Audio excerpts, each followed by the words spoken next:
بسم الله الرحمن الرحيم. آه، انت عارف في الشغل من اهم الحاجات اللي انت لازم تركز فيها الوضوح والصراحة. الوضوح والصراحة دول من اسباب النجاح الاساسية اللي ممكن تضمن لك ان انت توصل لاعلى المناصب. زمان كان حصل لي كده تجربة ان انا كان في بوزيشن كنت محتاجه. كان في بوزيشن انا محتاج حد يجي يشتغل فيه. مهم جالي سي في، قريت السي في. انا بقرا سي في بركز في التفاصيل، يعني اللي هي responsibilities الشخص ده كان بيعمل ايه في المكان اللي هو فيه. التفصيلة اكتر من النجاحات اللي عملها فيه. لا، التفاصيل بتاعت الشغلانة هو بيعرضها ازاي. المهم جالي سي في عجبني جدا، انا السي في كان حلو قوي وهو ده.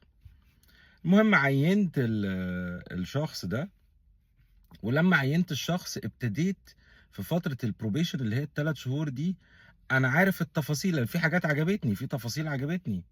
فابتديت ادي تاسكس ليها علاقة بالتفاصيل دي عشان اشوف. طبعا الاوتبوت اللي جالي بقى، النتائج اللي جات لي ملهاش اي علاقة بالكلام اللي هو مكتوب في السي في بتاعه. فطبعا واضح ان هو كان حشو. هو كان بيحشي السي في عشان شكله يبان حلو، وان في تفاصيل كتير، وان في انجازات رائعة حصلت من الشخص ده. فطبعا ما ينفعش ان انا ابدا شغلي واخش مكان وانا بادئه بغش. ازاي يعني؟